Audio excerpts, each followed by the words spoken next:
come a little closer and lend me your ears. Don't worry, you keep yours while I keep mine. In each episode, we'll dig into the major stories, uncover the truth, and retrieve gems from Yada's blog. We'll discuss what's right, bark about what's wrong, wag our tails at the thrill of discovery, and take you on adventures through the exciting world we live in today. So, fasten your curiosity leash and get ready. Right then, coming to you with another episode of the Yada's Vlog on a Blog. Tomorrow's news, disseminated today. Let's dive in. Here we are on the Vlog on the Blog. We have a special guest that's no surprise to anybody who listens to our program on Family Hour. This is Will O'Brien. Will, it's always a pleasure to see you. Good morning. Good to see you, boys. Glad to be a part of the show. Yeah, this is your first time on the Vlog on the blog, though, is it? We did one before. We did a little bit of my background. Okay. And did a little. So you were an early guest on this. It just seems like a lifetime ago that we began the On the Daily. So a whole shabua ago. Yeah, I think of you as with your son there on contributing on Family Hour. But we did an early Vlog on the Vlog where we were able to go through your background and how you got to this place. So you're not really on the hot seat at all anymore. You're just here to comment and add your 2 cents as we go along, aren't you? Yeah. All right. Go great. Yep. So we can jump right into the Vlog on the Vlog, unless you all want to chat a little bit about what we're learning about a really big ship that isn't an ark at all, or whether we deal with that later. But let's go. All right. Well, I came up with let's get into it. Yeah. All right, we're doing a series called Luminaries. Yeah. Everybody knows that's listening to these programs. And the series with Luminaries is Coming Home Volume 6. And to give you just a bit of a background for everybody, I wrote Coming Home Volumes 1, 2, and 3 anywhere from 8 years ago, 6 years ago, 4 years ago, somewhere in that range. And I had moved to other series like Volume 9 of Yada Yawa, which is The Time of Troubles, and rewriting all of the books and doing a whole lot of other things, and decided that I would return to the Coming Home series with Coming Home Volume 4, which is Bashar Herald. And I got about 350 pages or so into that volume, and we were tracking right through the Psalms, I think 33rd, 34th, and 35th, which are really interesting, what they have to say about Dowd. And then we got our lives upended because of Miss Leia coming in with the 31st Mashal and saying, I think this is going to change everything. We need to figure this one out. And it was transformational. The Last Word picture. And it has in it we have a terrible echo all of a sudden. It has in it the story of the Amma as the productive mother. She is the Ashar, the most beneficial and blessed of women. She's called the greatest of all women. And we learn that she is another iteration of Ruth, who identifies herself as the Amma, this productive woman who delivers the kinsman redeemer. She is married to, and the man refers to himself as her husband, Baal. And it's to Boaz, but under this particular iteration, he's going by the name Perpetually Deployed, which is Ethan. And when we came upon that, it was so transformational, so expansive, and our understanding of how God's story is playing out and how he keeps his plans on track, fulfilling what he knows needs to be done to resolve the issue of humankind without interfering with free will. And what you realize is that Ethan and his wife, that isn't their first time around the paddock. They've been there before, and then you trace all of the words and the titles through. You come face to face with Leah and the birth of Asher, in which she declared as she is Ashar, blessed and beneficial among all women. And then you have to deal with Ruth, who announced that she is the Amma and that she would deliver the kinsman redeemer to Boaz. Then you have to deal with the fact that the Ruth and Boaz story may be the most profoundly important prophetic portrait written in the entirety of the Torah, prophets, and Psalms. And then it led us all the way back to, and so we began a book like that and actually completed it just recently. It's now, I think, 650 pages completed. It's going through the final edit process, but we're going to do a pre-publication of it and Bashar Herald, this one called Mashal Word Pictures, obviously. And that was volume 5 of Coming Home. And it was being written concurrently with volume 4. But not to be outdone, we're writing volume 6 of Coming Home, concurrent with volume 4 and 5. And it is Maoreth, which are the luminaries. And this is the series we're doing in our basic series called Luminaries. And it begins with the first prophecy, maybe the most important prophecy in the Torah. And that is the Gadol and the Katan Maor, greater and lesser luminaries, and the role they play in fulfilling the Moedim, the 7 annual meetings. And so in the midst of all of that, I wrote about every time the sun and moon are become part of the story as the greater and lesser luminaries. And then we went back through the iterations of these individuals as they are represented by the trees in the garden, the tree of knowledge and the tree of lives.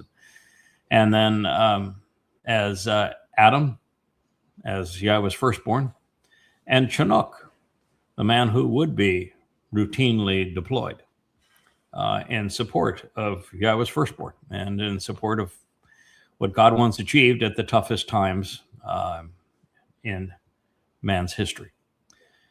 And the hardest of those times, of course, probably the single most crucial juncture in Nesalma man history. Nesalma man is the animal humanoid that was given a Nesalma conscience so we could be like God.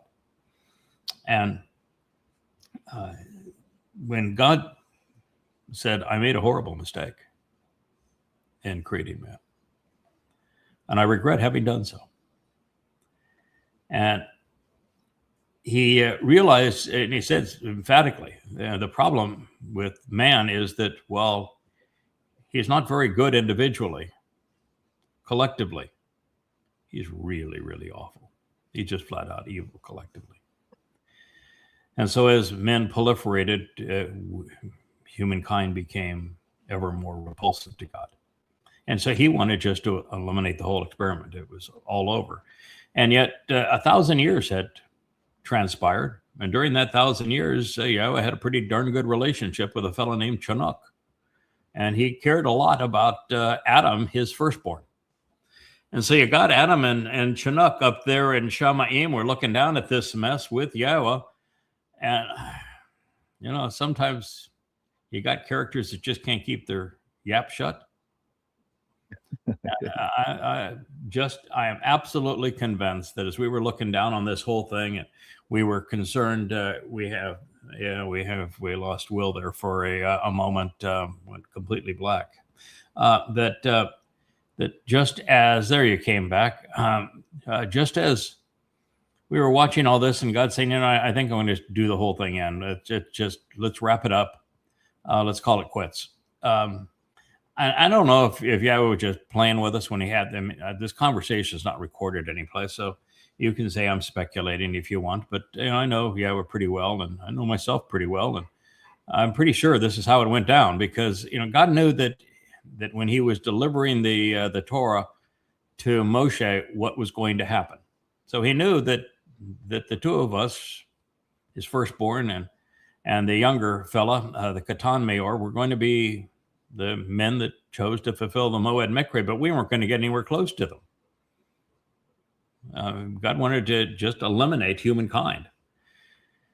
And so I'm pretty convinced that I said, no, come on, God, let's okay. They're a mess. Absolutely, they're a mess. And the problem is that many of them are so much worse than a lot of them. Let's see if we can figure this out. What if we come up with a way where we just cull the herd? We prune back a little bit. Yeah. Branches. Mm-hmm. Yeah. Let's just do some pruning. Let's do some culling. And let's see if we can start again. And God says, but there's nobody to start with there, pal. So, great idea. And then I'm sure I put my foot right in my mouth and said, oh, yeah, you can send my wife and I back down. We'll go. She's saying, we're going to do what? We're going down there. Are you crazy? Are you out of your mind? Would you please shut up? Yeah, come on, Mrs. Chinook. We're going back down. And Dod's saying, what about me? And I said, yeah, you'll be there too. You're going to be Shem. Give it a minute. Yeah. Yeah, just chill, kid. Chill, kid. We got you covered. You're going to be part of this. And we'll tell a story. We'll tell a story. And it won't be about an ark, will it? No. You know how we got the term ark? Rich was talking about that. Yeah, it's Latin. Completely Latin. Is that right? Mm-hmm. Boy, you can't tell Rich anything. I was just having breakfast with him. Went over this story at breakfast to keep it, so we could talk about it. And Rich already spilled the beans. What kind of a producer is Rich? Just kidding. Gave us the heads up. Film at 11. Neither the mercy seat of the covenant, nor the large vessel that was designed by Yahweh and built by Noah are arks. Now, I've written ark 1,000 times. And shame on me for never bothering to see how do we get ark from either of those two. The Kaporeth, the mercy seat of the covenant home, is an Aaron. Without the nun at the end, it means to behold. With the nun at the end, it would be behold the sun. But even the words before that, it is the bull who was an observant and thoughtful man, the A and the Rosh, the Aleph and the Rosh. And then you have a Wah. Support, augment, magnify the sun, which is the life's work, all 8 of them for the bull. That's what he does. And it's the bull's blood that is sprinkled on it that resolves the issues, interestingly enough, not of Israel. When the bull's blood is sprinkled on the mercy seat on Kippurim, by the high priest who will be Dod upon his return, do you know that the blood of the bull has nothing to do with the guilt of Israel? No. That's provided by the goat. Okay. The scapegoat. Yeah. Okay. The blood of the bull resolves the guilt of the person applying it. In other words, I shed my blood as the Adamah Parah for Dod. So when he sprinkles the mercy seat of the ark, not the ark of the covenant, the Aaron Bereth, he is, it's my blood purges him. Yeah, that's crystal clear now because it says right there, Aaron will take the blood and put it on the mercy for his own, yes. Yes. For going astray, absolutely. Correct. Yeah. Correct. So there you have it. That's that's the Aaron Bereth, which we should call the Aaron Bereth because that's what it is. So the other thing, when you read it in any English translation, or now coming to find out Latin translation, you'll see that both are described using the same word, and yet it's not the same word in Hebrew. Mm-hmm. It's Teba in Hebrew. Teba is the other one. Not Aaron, it's Teba. And that is a tree that builds the home of man, is how the letters play out. There are 3 cognates of Teba in Hebrew. The first of those, the closest to it, speaks of somebody with considerable cerebral acumen, who is extraordinarily logical and rational in processing information, deduces insights which lead to understanding. Okay, that seems to apply. Yeah, we know a guy. The second is the same individual is responsible for yielding a productive harvest. Seems to Still apply on pretty well track. too. Mm-hmm. And the third is to forestall the elimination and the extermination of humankind. So it is a ship of insights. It is a vessel for the harvest to preclude the extermination of Nasama man. Teba. How's that for a more instructive, more insightful meaning? And for God's sake, I'm going to foreshadow everything that you need to know about all of this just in the titles that I chose. And all of that just goes away by the Roman Catholic Church changing both to ark, because arca is the Latin word for box. Mm-hmm. All tossed away. Mm-hmm. Yeah, you almost have to be careful now about, because it is Aaron Bereth Yahweh, right? And just as the also Bereth Shem Yahweh, okay? It is the home for Yahweh's name. It is Yahweh's, Aaron, but it's no longer Noah's Ark anymore, is it? I mean, it is Yahweh's Teba, right? So and it just comes off the tongue. We've said it so many times. Right.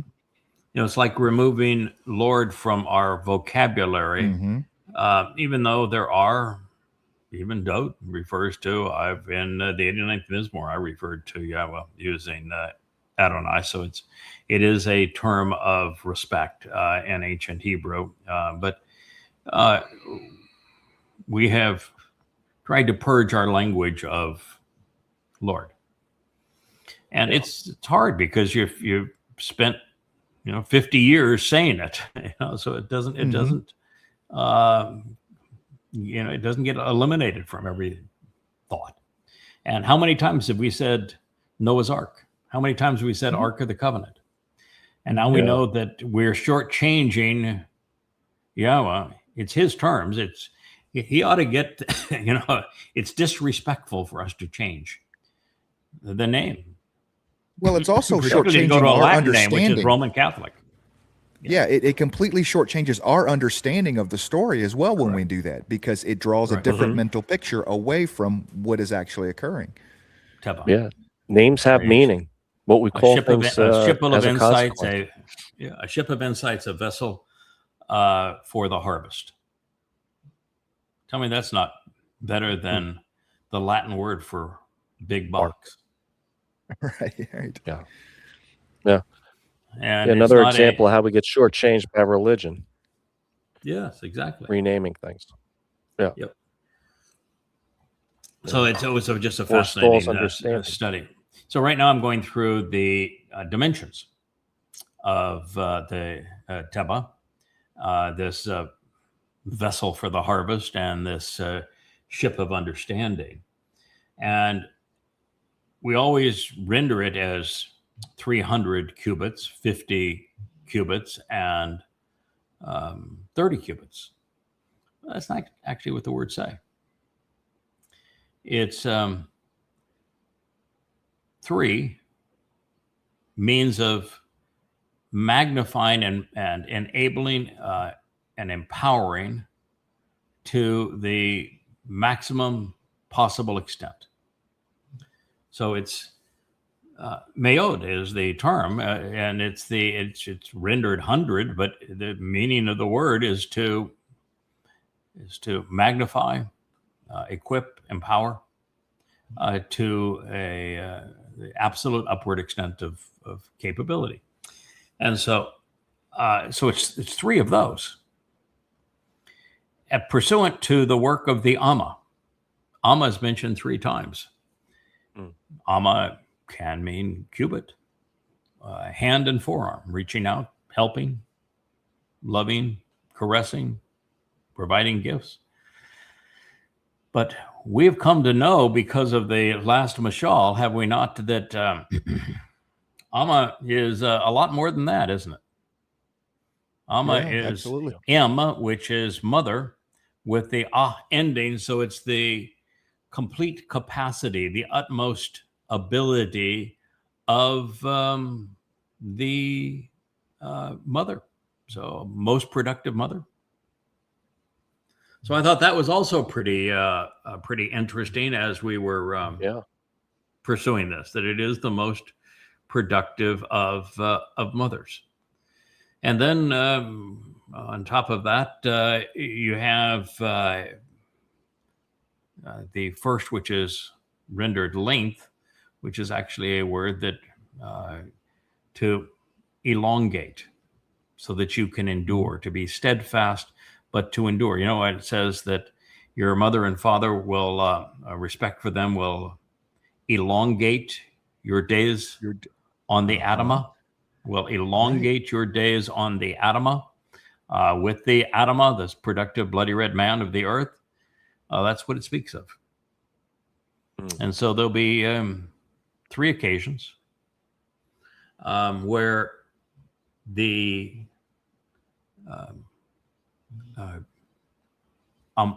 Amma, the productive mother, is going to play a role that considerably elongates our lives.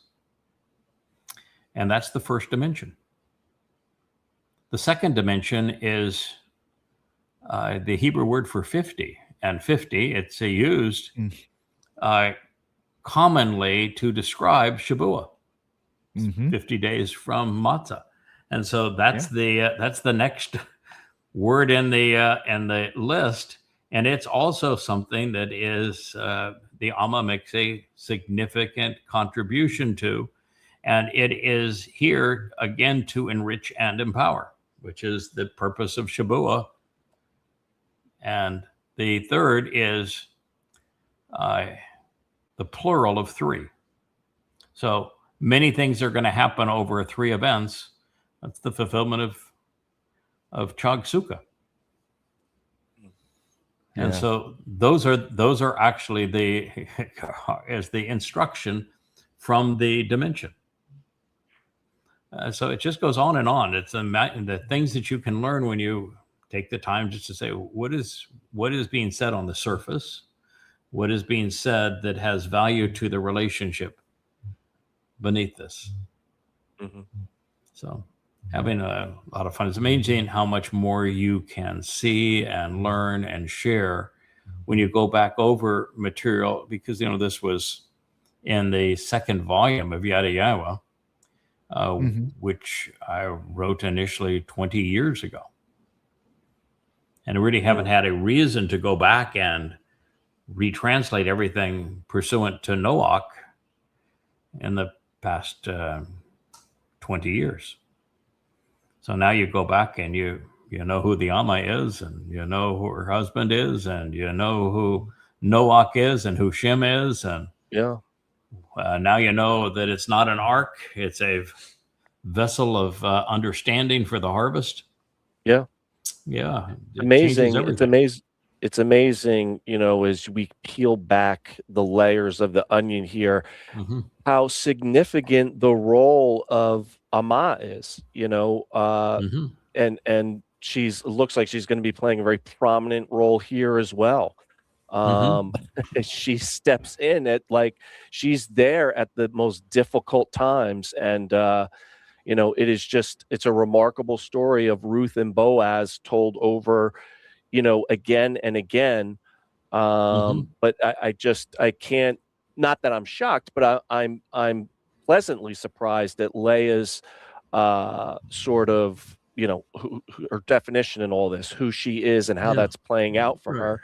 And we certainly know her as very productive. To her extreme mother. Discomfort, but yes, indeed. And, it serves her right. She found it. We wouldn't have come upon this. She'd have snuck right through had she not come to say, there's twice when I almost peed in my pants, is to use her own vernacular, waiting for you to translate something because I think it's transformational. The first time was the 89th Mizmor, which is, you really need to stop everything you're doing. I know that you're writing and everything else. Just stop. Trust me on this. Stop. Translate the 89th Mizmor. And it was the single most important thing we ever did. And then she did just 5-6 months ago. She came in with the 31st word picture, the last mashal, and said, "Stop what you're doing. Stop what you're doing. I'm not leaving here until you stop what you're doing. Right now, you're going to read the damn thing to me in Hebrew, and we're going to talk about what the words mean as you read it to me in Hebrew, and then you're going to go and translate it and share it, because I don't like what this is saying, but I think I know what it's saying." And so here we have Ashar, going right back to Leah giving birth to Asher and saying that she is the most beneficial and blessed of women. She is and this Mizmor ends and says, "You are the most important and the greatest of all women. You are Ashar. You're a blessing and benefit akin to Leah." And it refers to her as Dod's mother, and Dod goes on and waxes poetic about his Amma that Yahweh gave to him, and it isn't his birth mother. It is the Amma who is the productive mother. And then you go back to Ruth, and Ruth is the one who announces twice that she is the Amma, and she's going to deliver to Boaz the kinsman redeemer. And oh my, from that point, the floodgates of understanding are opened. It fundamentally changed what we thought. And what we know is that now, as we trace through all the names and the characters and the personalities and the timing of events, that there were two Chinooks, both the same soul, both with the same purpose: support the firstborn. And then the second, and he was married. His wife is not mentioned by name, but he was married because they gave birth to Methuselah, the longest lived individual. And what you find is that he lives through Adams, who is the firstborns, a full life. And he's taken by Yahweh shortly thereafter because he has 50 years, long 50-year vacation with his wife before being redeployed as Noach. Because when we turn to the story of Noach, it's obvious that there is no one on earth. That's why, having this conversation with God between the three of us, Dod, 4, Noach, my wife and I, and I'm Chinook here, and we're having the conversation and say, let's go and create a lifeboat. I mean, let's build a lifeboat. I'll captain the daggone thing. Yeah, we need a lifeboat. Let's call the herd, and God said, but there is no lifeguard. There's not one of them that we can work with. And point said, "What does my name mean? Trained and deployed. Let's do her again." And I know about this woman here. We'll have some kids, and there you go. We'll repopulate Nasalmaman. And Noach's name is Chinook's name, reversed order. Mm-hmm. The Chinook is the Chet plus the Nun son, and Noach. It's only 2 letters in Noach's name. The Nun son and the Chet. It's just the reverse order. So that's how that all came into being. And when Yahweh describes Noach, he uses exactly the same words that he used to describe Chinook. Independent operator, separate from humanity, unaffected by religion and politics, which is what caused him to be right with God. And their first conversation is one that it would be absolutely impossible for God to have had if they did not have a relationship, which is that, all right, people are disgusting. They're revolting. I'm done with them. I'm here to tell you we're wiping out Nasalmaman. Oh, yeah, well, good. Happy day to you, too. It's nice to meet you, God. My name is Noach. You said you want to do what now? Yeah, that's right. I'm wiping out Nasalmaman. So that wasn't their first conversation. But it set all of these events into place. So marvelous story. But then we get to Ruth. She's not named in that story. She's obviously there. She's the mother of the 3 boys, and particularly Shem, who is, as the name gives birth to what will become Yisrael via Babylon, by the way.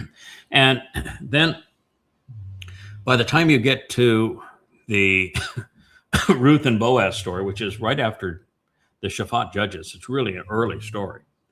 And you find that Boaz is the unofficial mayor and the chief potentate of Bethlehem, a large landowner, very active in growing barley and wheat for harvest, well respected in the community.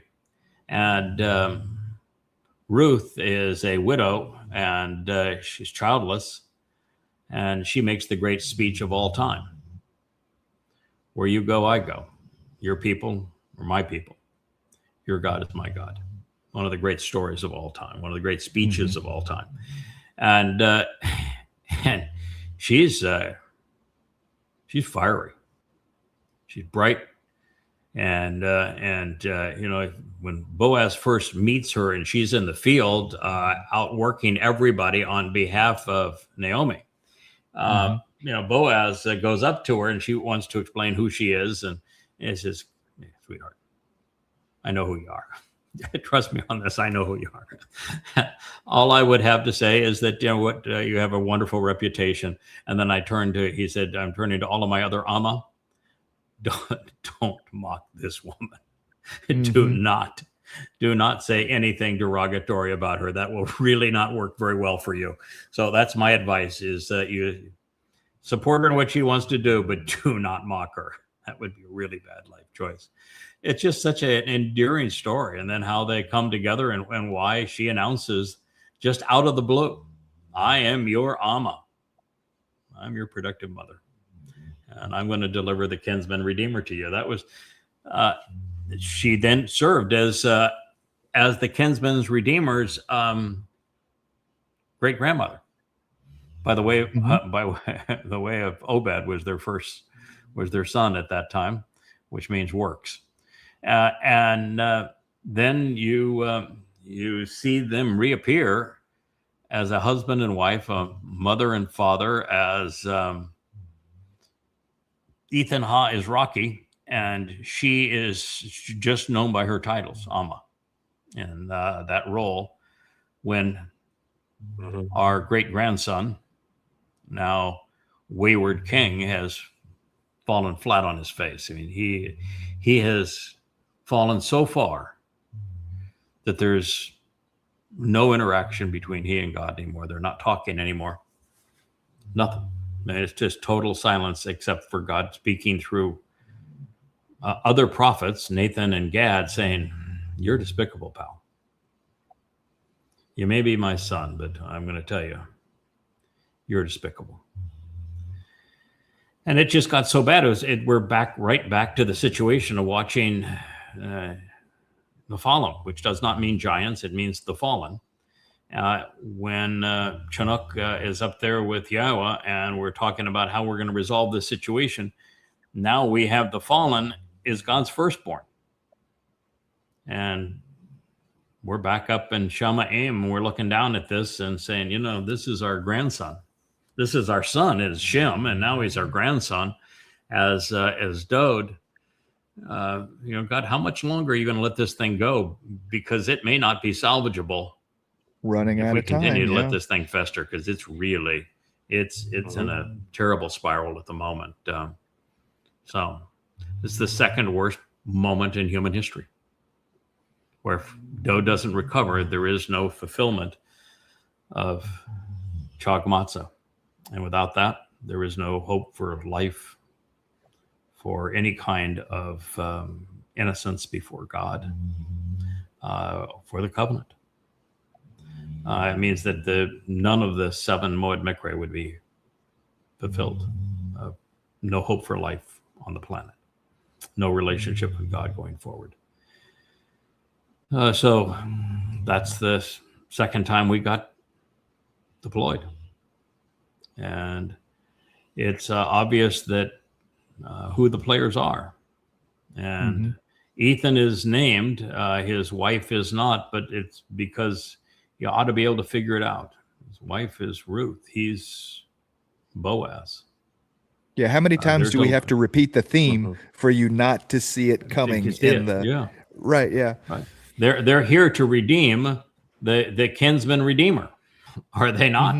And that's, if they can't redeem the kinsman redeemer, there is no kinsman redeemer. And he had really, really lousy parents in that life. And he was a mess. And the last word picture, the 31st Mashal, is the story of her speaking to him about who he was. He needed to stop drinking, to stop looking at women as objects, and to embrace the fact that he is the very Son of God, and what that means, and that he has the responsibility of a king. And with that is a responsibility. And you can't act like a sluggard and a drunkard under those circumstances. She read him the Riot Act. Yeah. And he came a long way. But the hammer was the 89th Mizmor.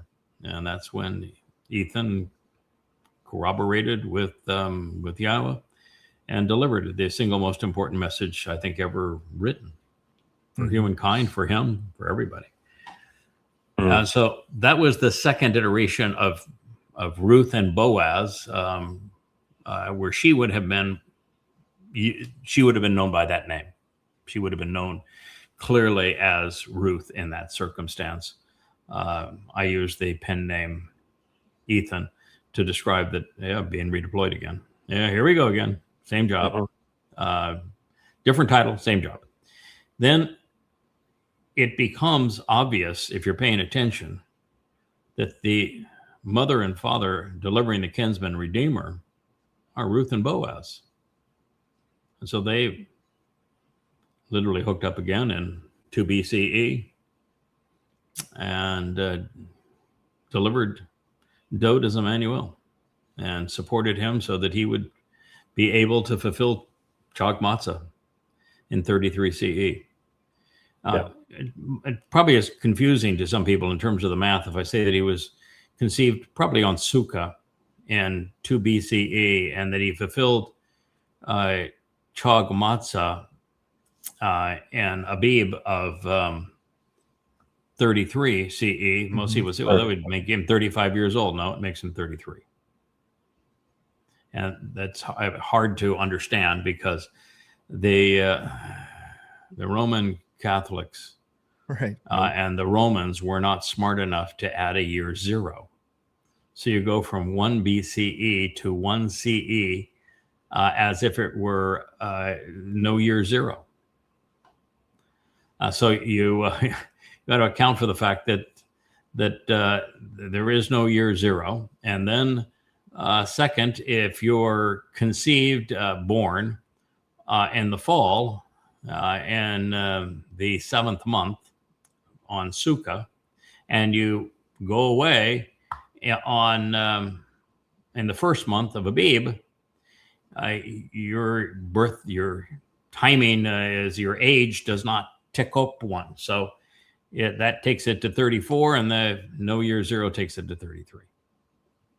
So it's 33 years old when he fulfilled in 33 CE Chag Matzah, with the support of his mother and father, who were Ruth and Boaz. 33 and a third. 33 and a third, baby. Yeah, 33 and another 3. Just like there's 3 Ammas in the story of the dimensions of the ark. Yeah, it's we're just like there were 3 iterations of Ruth. Couple is Leah, mostly unknown, but yeah, both characters play a big role in this story, and the role is always the same. Support the firstborn. That's always the role. Yeah. God's got everything vested in the firstborn. Somebody's got to support the firstborn. That's the role. So it's a pretty cool story. Yeah, you think that much like Daniel was overtly what's the word I'm looking for? Encrypted or set aside for a later time, Right. sealed up. Yes. Much like that. You have to wonder of how things would change if it was so clear to people from the beginning. Let's just say that it was Boaz was taking and walked with instead of Chinook, and Boaz built the Teb, the Teba, and Boaz, you know what I'm saying? It would how that would really confuse things moving forward, even though it is it makes sense to us now. To folks back then, how it would confuse that this, it would almost create this new deity type thing that keeps popping in and doing things for Yahweh, and it would confuse the situation. You know what I'm saying? It almost had to have a certain amount of figuring things out through it. I think if they understood what Chinook's name means and why Chinook was taken, what Chinook did to endear himself to Yahweh, which was only one thing he could have done, which is to support Dod. And then you look at his timing, and then you look at how desperate the situation was with humankind, the Salma man. And people don't even know it's the Salma man's that's the problem. It's not animals. Other animals were just fine, including other humans without a Nasalma, which were animals. God didn't have a problem with any of them. It was only Nasalma man. Nasalma man was a mess, and nobody understands that the more of us there are, the worse we become, so that the human mindset of it's popular, it must be true. You won the election democratically, you must be right. God's view is exactly the opposite. A lot of you, you're dead wrong. You're useless. You're counterproductive. And nobody seems to want to understand that. They don't understand that Adam actually isn't a name. It's a description of the first man, and it is the heart of it is blood, and how that relates to the Adamah from whom he was taken, the bloody red man of the earth. And the role that the Adamah plays in actually saving Dod. I mean, it's the blood of the Adamah, is it not, that anoints the mercy seat that perfects Dod when he returns. The whole story comes right back to the same situation, and it's the sacrifice of the Adamah Parah, which is a productive bull, who was the bloody red man of the earth. And, it's the story of Obed-Edom and the man from Edom, because it means the same thing. Obed-Edom means works for man, works for Adam.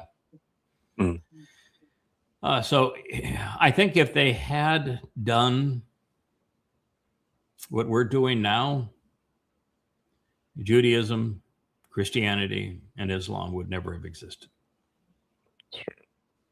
That's my view. You can't go to the idiocy of Christianity, Islam, and Judaism once you know how. First of all, you know Yahweh's name. You know who Adam is, that he's the firstborn. You watch his various lives, and you come to understand the idea of Ruth and who she is. Your people are my people. Your God, my God. Where you go, I go, and I'm going to deliver through you, Boaz, the kinsman redeemer. If that doesn't put it all together for you, it even helps you understand that Israel and what we say now is Jew, it really is Yehud, and Yehudim in the plural, that it's a naming convention. It's not talking about an ethnicity. She was no different than Boaz the moment that your people are my people. Yeah. Because Yisrael is a naming convention. One day to the next, a bunch of Babylonians were called Yisraelites. Their DNA did not change. They were still Babylonians. They were just now called Yisraelites. And one of their sons was named Yehud. He was still a Babylonian. This is the truth. So it is a naming convention. It does not make you superior. If you think you're somehow superior to Goy, it's not true. God doesn't have anything against the Goy. He just says, I don't want you to follow in their religious and political ways. And of course, the Israelites became the most religious and political of all people, integrating religion and politics to an extent never seen before, which is the mess they're in right now with the Haredi and the Likud, taking Israel down the gutter. So, yeah, I think that if they had done what we did and just throw away all of the religious trash, just start clean. I want a clean slate.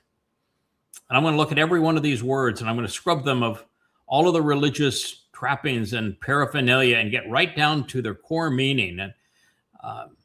And I'm going to come to know that it's Yahweh who is God and not a Hashem, not a Lord. I'm going to get to know him. I'm going to care about what he has to say. I'm going to prioritize his instructions. I'm going to go where his words lead. If you do that and you pursue all of this the way we're doing it, you can't be religious. God hates religion. The Torah is the story of God hating religion. Yeah. So I think if they had figured it out, there would have been no religion. And we see that. We see that with so many people that newly come into the covenant. It's well, what do you do? It's always, what do you do for matzah? What do you do for Pesach? I want to make sure I'm doing it right. Whenever it's not about how you cook the lamb, it's not about you know what I'm saying. It is 100% about that reading, that understanding, and that relationship. And it takes time for people to get rid of that religious mind virus of what do I do? And you don't do the work of the Malaka. Yeah. I want to be careful here, and that while it is through our minds that we come to know Yahweh and we make the proper decision to respond to him, doing is essential. Oh, sure.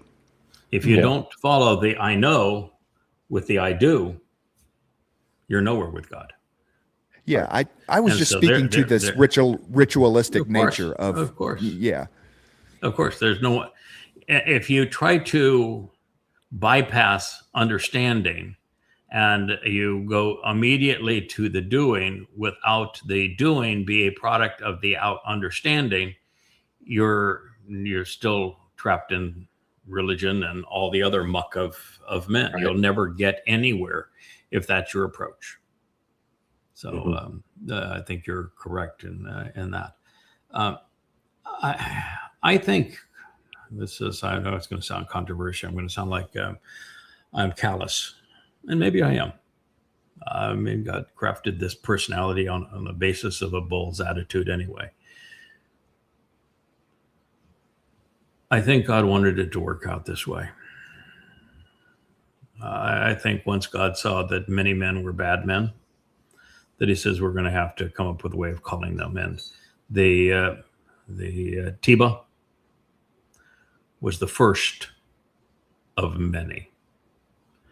The single most prominent tool for calling the herd is religion. Religion is the sieve. Politics is another. If you're religious, if you're political, then you are caught in that sieve and you're tossed away.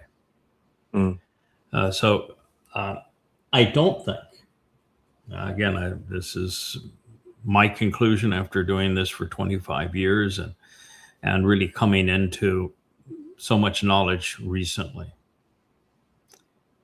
is that I don't think God wants a lot of people.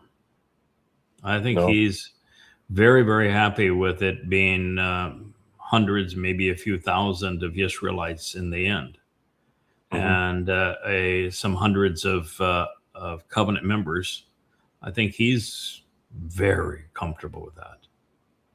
Yeah. And that he is not looking for more, and he knows that more is a burden. Yeah. Because we do not do well when there's a lot of us. We have a tendency to become an echo chamber, and we tend to echo the worst of us. Yeah. Which makes us chamas. It makes us violent. It makes us vile. God described in Psalm of Man using two words that he repeated over and over again, and they are perverse, corrupt, vicious, and vile, rotten to the core. We're like the fruit that the birds have plucked some of, and it's begun to fester and ooze, and then it falls to the ground as a bunch of ooze, and all the little scavengers start eating it, and you walk over it, and it's just like it stinks to high heaven. Humankind is that fruit. Yeah, it's just disgusting. It stinks. It's rotten, and so I think he's actually looking for ways of eliminating people. I think that while God got very angry that the children of Israel were balking at the Gulf of Aqaba and didn't want to go across. He wanted to die right there and go back. Yeah, he bit his tongue and just told Moshe, would you raise the damn staff, please? Stop talking. Stop trying to convince them. I don't want you trying to convince them. Raise the damn staff and walk across the water, please. This is getting wearisome. They get across, and then when Aaron and the rest of them built the golden calf, it was just no nonsense at that point. Yeah, had the earth swallowed them. And when they became contentious again, and Moshe says, "Well, I guess we're going to find out who's right. If I'm right, then you're going to face a really stiff penalty. If you're right, then then I'm going to be the one that takes it on the chin." And the earth swallowed them. And when the group came back from visiting the promised land for the first time as spies, and they came back and they imagined seeing Nephilim and that they were all going to die. And it was it was a nice place, but it was filled with people that would made it impossible for them to move in. They were going to lose all of their loved ones. And God said, no problem. You're all dead. Everybody over 20 years old, gone. God didn't say, oh, it's so sad, did he? No. He didn't say, let's talk this through. You had a bad reaction. We can work this out. He didn't say that either, did he? No. You're just gone. You're dead. You are dead to me. Goodbye. So God wasn't trying to maximize the number of people going into the promised land. No. So why would you expect him to change now and to want to have a huge number for the Shabua harvest or that'd be starting out on the wrong foot, right? If we had a massive harvest, just the likelihood that we would be able to, not succumb to that group mentality, which is really so deadly. I mean, it really is. The difference is, so here I go from translating to doing the show, and I sit down and I see there's Will's smiling face there. And, I said, one of the really nice guys of the Covenant family always comfortable. You're class act. You know your material. We get along great. I'm very comfortable around you. I don't have zero when you're going to be on the show. 0 words, and I would say that true of each of the people we've had now on the vlog. But there's a comfort level. Now, if there wasn't a sieve, like for example, if we hadn't had the that breakaway fractured family group, then here's, oh boy, what person am I going to get now? How am I going to be on my guard? What is somebody going to say that? And you're never going to be comfortable. So if God said, yeah, you can all play, you're never going to be. Can you imagine them? I mean, they said that last Shabua was their harvest, baby. Mm-hmm. They set the date and stone, saying it's theirs. They're going. Nobody else is going. And it didn't happen for them. Yep. Got to be really desperate over there. Now, what are you doing now? You were wrong. Yep. You're a false prophet. You're wrong. Right. You're wrong about something that it wasn't a learning experience. Yeah. You can be wrong about some things that are minor along the way for not selfish reasons, and you learn along the way and you grow as a result of it, and that's a positive thing.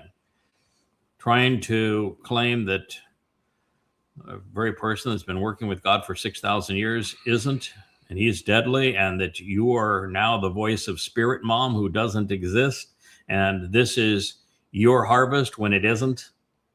That was a deadly and error. You're wrong about that. Now that's not a recoverable wrong there. No, that was a deadly error. That was a deadly error. You're not going to recover from that. No. So I think that there's a lot of lessons, gentlemen, and what Kevin brought up about why did it take so long for us to see these things? I've been doing this for 25 years, 12 hours to 14 hours a day, 7 days a week for 25 years. That's well over 100,000 hours. That's a lot of time. Yeah. And some of these things, they're things I shared this morning, I learned this morning. Mm-hmm. So that's it's not exactly like they were there for, as I've said, I can tell you on the surface, the dimensions of the ark are 350 and 30. But is that what God's saying?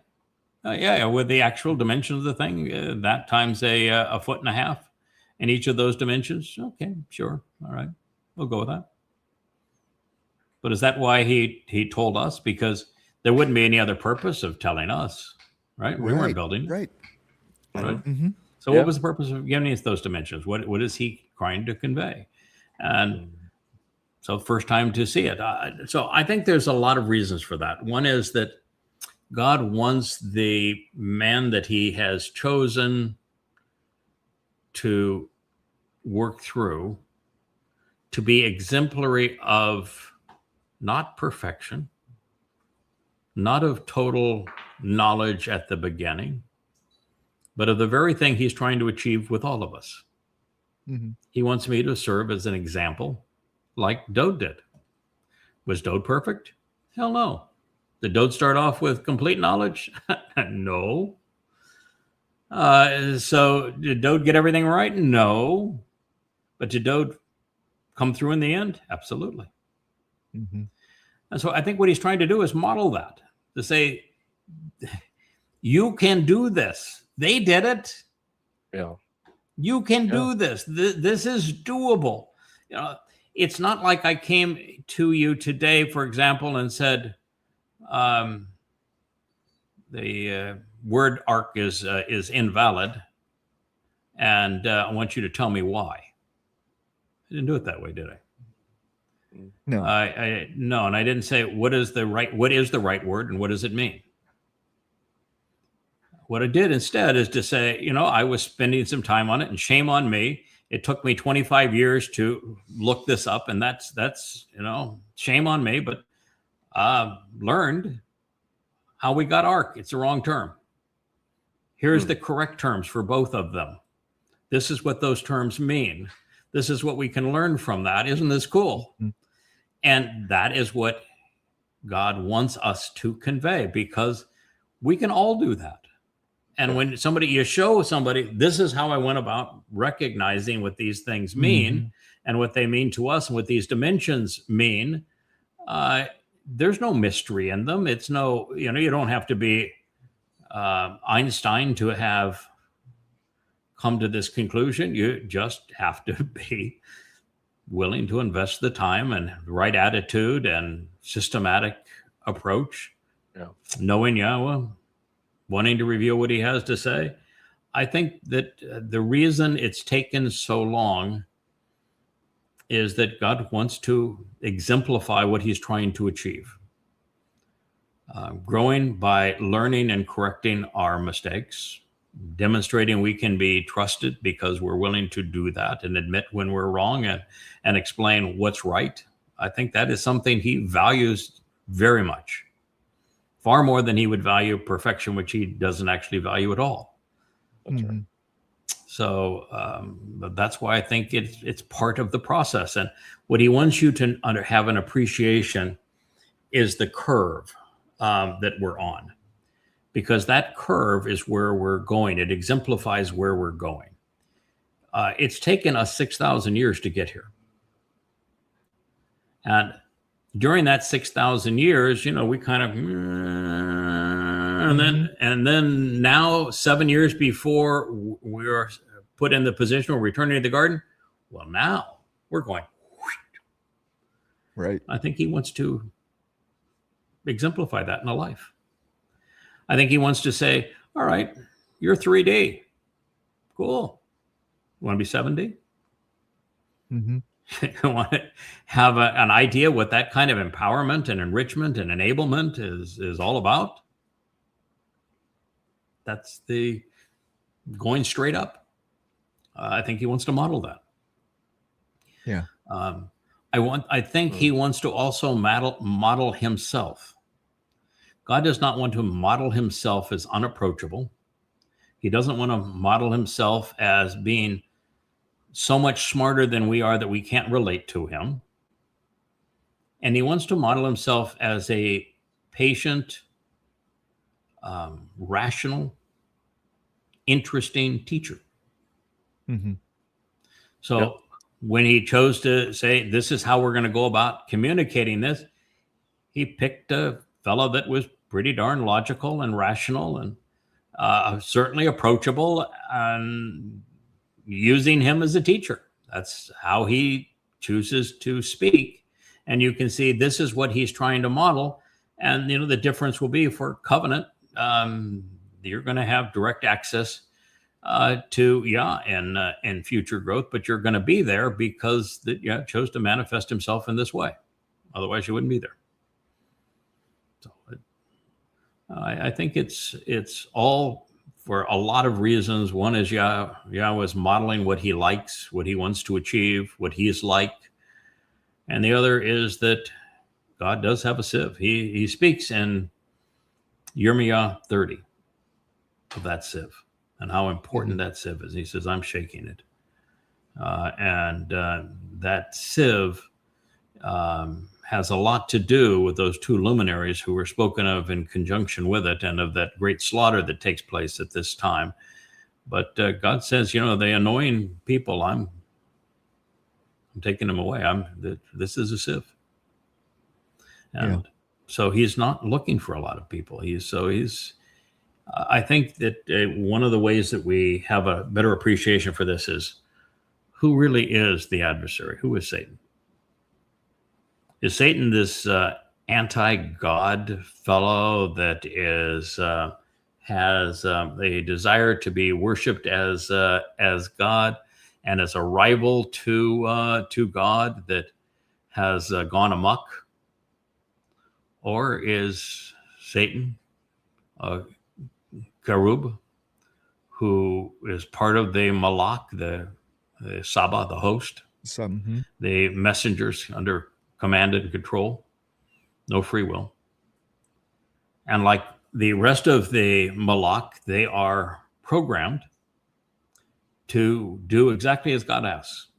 And God, even the term ask is inappropriate here. God's nice about it, I'm sure. But God is saying to one, I want you to guard the Ark of the Covenant. An order is still an order. Right. I know exactly where it is. And your job is to guard it. You might have one or two people that try to approach it. One guy, it's kind of an interesting story. You let the guy check it out and the like, because he's dedicated his life to finding lots of things that I think are really interesting. So we'll let Ron Wyatt see it. But ultimately, it's the job of the bull to reposition it on the Ark of the Covenant. He has done it once before, as under the pseudonym Obed-Edom as the bull. So we're going to have him relocated, and when he does, you'll accompany him and make sure nothing is disruptive. It's all handled appropriately. But he's been there guarding that Ark, not the Ark of the Covenant, the Aaron of the Bereth. I knew that I would even make my own mistake. We're going to have this. Going to be a challenge to correct this. But the Aaron of the Bereth, he's been there, that Malak, for 2,500 years. That it's been there, and the 2,500 years for him is like 15 seconds. Right. Yeah. But they do what they're asked to do, and so my point is with Hasatan, the adversary. When you read what he had to say in the garden, it appears programmed to me. I think he's programmed to do this. And so I don't think for him, Sheol is a punishment for him. I think he did exactly as he said he was going to do. In fact, he's going to have his whole full contingent of devotees in Sheol. So the Christian view of him as a fallen angel and him being a rival to God, and it's just not true. He was programmed to do what he's doing because God has to have a filter. He's got to be able to draw people away because too many of us are a mess.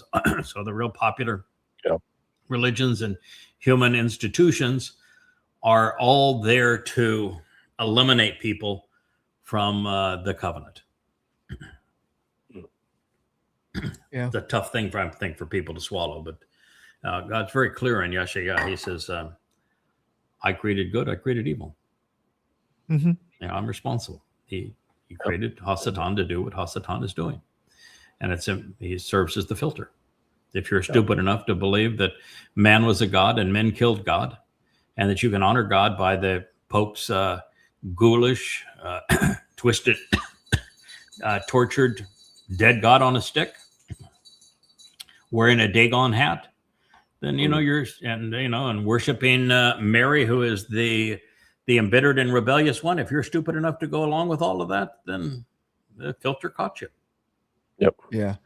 And it's the simple nature of dichotomy. You can't have good without bad, right? Because there is everything is either good or bad then. If only one exists, then there is no idea of what is, because everything is good, right? So you can't have this idea.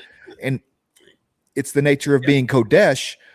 It's if you're set apart to Yah, there has to be something that is not Yahweh in order for there to be, for Kodesh to exist. And for that thing to be, you have to have the adversary, something adversarial to what you are, right? Yeah, it's something that I've come to view quite differently than I viewed it even so much as a year ago. Recognizing the role of the tree of knowledge of Tob and Ra, good and bad. That tree is going to be right back in the middle of the garden when we return to it. Branches intertwined with the tree of lives. And the bad's not going to be scrubbed from it. You got to have knowledge of it. Otherwise, you have no way of appreciating where you are. When Adam and Chava were in the garden originally, and there was no knowledge of bad, they had nothing to compare their situation to. And if you have no contrast, nothing to compare, you don't value it. There is no value if everything around you is hunky-dory. If every field is filled with poppies and lollipops, what are you going to do? You know, Right. you have to have an occasional thorn and a weed to appreciate the difference. Mm-hmm. You know, you need to see the contrast between a desert and a rainforest. So I'm convinced that tree of knowledge is going to have both good and bad, and that we have to have an appreciation of what bad is to be able to exercise good judgment. And we're going forward with as explorers, we have to have both the knowledge of good and bad and being able to appreciate and logically prefer and choose right over One wrong. over the other. But that has to be a choice, and it can't be a choice if there's only good. That's right. And nothing would be interesting. If we can't make a mistake going forward. Let's just say we go off and we go to a solar system in some galaxy, and there's a bunch of us. God can even be with us. A bunch of us, and we say, all right, what if we try to do this and see if we can stir up a magnetic field and protect this planet from cosmic rays, and let's increase the size of the moon here, because that'll create both tides, and that has value, and we'll make certain we have tectonic plates and the like, because of the upwelling of the land and what that does on weather patterns and the like. And let's try to see how many of the things that were Earth-like that we can replicate here. And then let's have some fun and just use DNA, and we'll conceive some life forms. And if everything we do is right, then what's the point? Right. Why even bother? We're going to have to do as God did. He made a mistake when he created Nasalma man in the garden and then released him from the garden without some form of significant supervision. It didn't work. And that's when God came up with the idea, all right, I've got my supervisor. He's a hammer. He's a load. You should get a load of his wife too. But they'll get your attention, and that's what was needed. And so why wouldn't there be opportunities to learn? Can you imagine spending an eternity? I once upon a time I played golf. I would love to hit the ball over 300 yards and have a little right to left draw, and it roll out in the middle of the fairway, and then take an iron, flush it and watch it seek the pin. But what if every time I hit the second shot, it rolled in, never even got to putt? So every second hole shot. was in. Second shot. If everything was an eagle, what's the point, right? You wouldn't even need a putter. So, on a par four, they would all be an eagle. On the par threes, it would all be an eagle, which would be an ace. And on a par five, it'd be, an albatross. So how many holes are you going to play? Yeah. Where 1 and 2 is your only score. Right. I mean, it would be boring as hell. So, it's that Twilight Zone series where there was a guy that, everything he did, the pretty girl said yes on the date. He won every time he played the lottery. He won the lottery. Everything was always just perfect. And he says, I didn't deserve heaven. I was a pretty corrupt sort of fellow. And the warden finally says, why do you think this is heaven? Right. How hellish it would be. So why wouldn't we have bad going forward? Yeah. There has to be that. Good. There has to be that ebb and flow during even during Sukkah, right? I mean, you have to have challenges, you have to have frustrations, because it's in overcoming these things that's what feels great. If everything is easy and predictable, you lose all that. You have to have an appreciation for the downside. Right. And then what chance do you think we would have of rendering any soul that is that part of that mortal remnant, earning God's respect so that he says, I can empower them as covenant? If everything was easy, everything was cloistered, everything was perfect, what chance would we have of prevailing? The same chance that God did in the garden originally. He's smarter than us, and he was 0 for 2, wasn't he? Mm-hmm. And we would be 0 for the group. there has to be challenges. There have to be failures. There have to be things to overcome. There have to be wrong mistakes for there to be right mistakes. There have to be challenges. Yeah. Well, there also would have to be negative emotions like sadness, right? Yes. Sadness will have to be really. But great joy and the potential for when Dode returns with Yahweh, he's very clear. You're going to be crying your eyeballs out. That's right. That's right. So they do mix, and I think it's important for us to. And this whole idea of this for me is, I think, is so reassuring, so comforting, to know that perfection is not part of the equation. Not now, not ever. Yeah. And that consistently seeing it through, consistently listening, learning, growing, correcting, improving, enduring. Well, think about it. Yahweh saw it through, Yada. I mean, that's really what he did. I mean, early on in the Exodus, he realized he had a problem on his hands. Mm-hmm. This was not going to be easily resolved. Yeah.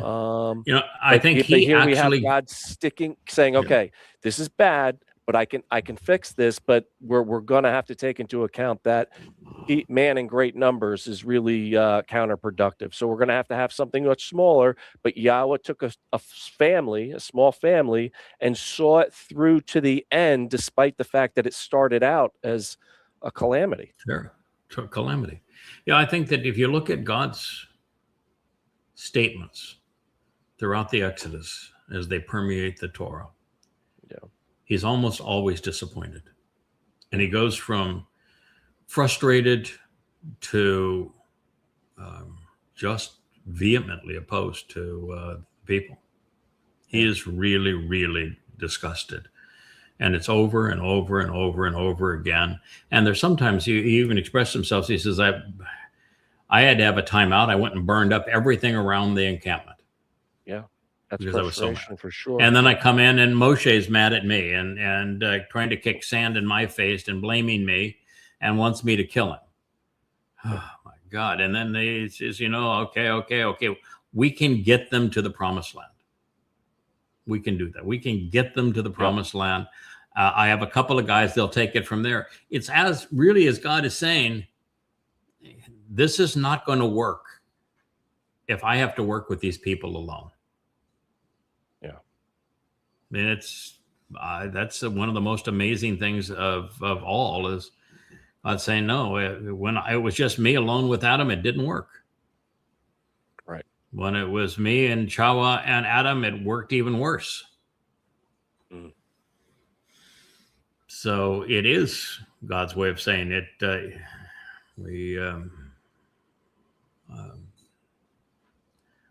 A bunch of you is really bad. And even if I'm going to relate to some of you, it's got to be by working through a few of you. Yeah. You were mentioning being callous and controversial earlier. I'm going to be callous and controversial. Okay, please. It is much easier to train a dog with another well-trained dog. Okay. If you take a dog you have a dog that you have trained, it is very good. It knows set, stay, lay down. It knows how to do what you want it to do with simple commands. The other dog will follow that. And it is so much easier to train that second dog that way. I mean, yes. We are just Neshama monkeys, but I'm just saying that the instructions, it comes much easier through another one, I mean, because monkeys see, they can see what, they can relate to the other. They can relate to the other dog easier than they can relate to us as humans. But now look at the difference between Yahweh and us. And so what Yahweh is saying is that I can't relate to them. They can't relate to me. There's too big a gap between them. Way too big. And if I express myself in ways that it's my vocabulary and my thoughts, listen, they will never understand them. I mean, I can dumb them down through men and they still can't figure it out. So, this direct communication is not going to work. So he may not be much, but I'm going to take somebody that's at least workable and a few people that are workable. And I'll communicate through those people that are workable to set the example for those other humans. And between now and the time that they are raised by me and taken to 7 dimensions, this is the best way for us to communicate. You know, when the children of Israel told God to go away and to shut up, we never wanted to hear from you or see you again. His response wasn't at that point to say, how dare they say that? Right. You know, it's my planet. I'll destroy you for that. Mm-hmm. He didn't say that, did he? He didn't say, let's try again. And, you know, I really do want to relate to you. I created you for the purpose of relating to you. He didn't say that either. You know what he said? They're right. Yeah. Mm-hmm. They're absolutely right.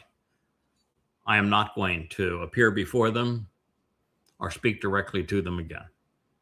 They're right. It's better this way.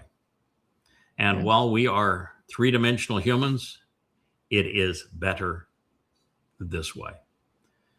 And so 100% of the time since then, God has chosen to speak through individuals, usually men, sometimes women. He certainly did. He had a lot to say through the Amma.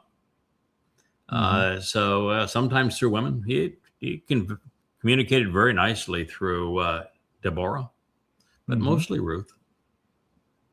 But that's his approach, and that is the only approach he is going with. And for those who are religious and want their God to speak directly to them, I'm sorry, it's not what he does. It's just not how he's. You told him to go, shut up and go away, and he agreed with you. Yeah. So, you know, you get the likes of us. I don't think that's so bad. I think it's actually a pretty interesting way because it's the fun of discovery. It's now you're learning from somebody who's like you. You know, you're learning from the other dog. Why do you think that Yahweh called the one man that got it right, Koleb? The Hebrew word for dog. Yeah. Mm-hmm. Yeah, you can give a presentation to 50, 100 people, and because of free will, every person heard the exact same presentation, and there will be 100 representations of it afterwards because everybody internalized things differently, everybody associated things differently. No matter what the presentation was, they will all have their own spin on it in their memory, you know, and so it will affect each one of them differently. So, yeah, the other thing that's a possibility of this too is that if God just continued to communicate directly to the children of Israel, there he is, the big booming voice, the searing fire and all of that, then what about the rest of us? Then they had a special situation that is not replicated at any other time where the rest of us chop liver. And if they, with God's booming voice and his fire in their presence, chose not God, which is what they did, then why would there be any hope for the rest of us? Right. But if God chooses to speak through men, and one of those happened to be Moshe, and he wrote it all down, then why are we in any different position than everyone else? We're actually in a superior position now than were the children of Israel, because not only do we have the exact same message written by the same person the same way, but we have all of the works of the prophets that came after so that we can understand it far better than they could. Yeah. And we have far better tools to study it than they did. We have how the whole story has played out over the last 6,000 years to consider. And we have science to say, yeah, that's really right. And we have archaeology say, yeah, that's really right. And now the prophecy proves that it's really right. And at the time, there was no prophecy because while the statements were issued, they hadn't yet been fulfilled.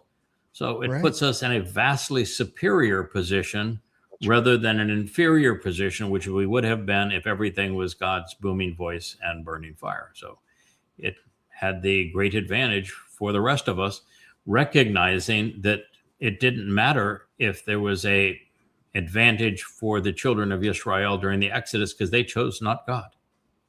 Right. So none of what was revealed was for their benefit. Yes. It's hard to imagine, but that's true. Nothing that was revealed was for their benefit because they didn't capitalize on it. You had a barely okay Yoshua ben Nun. You had one really good speech from Caleb. You had Moshe getting him to the promised land, but giving up multiple times, doing multiple face plants, twice telling God that he was flat out wrong, and he is cursing God. And at the end, when God says, simple instruction, talk to the rocky crack and don't beat the damn thing. Going to get beaten later. Right. Talk to him. He is your the guy that's going to finally make this all work. So don't beat him. And he didn't get that right, but God didn't get mad and said, "Okay, it was a damn tough job. I'm going to show you what the promised land is going to." He gave the aerial tour, the magic carpet ride over the promised land. Got to see the whole thing, and is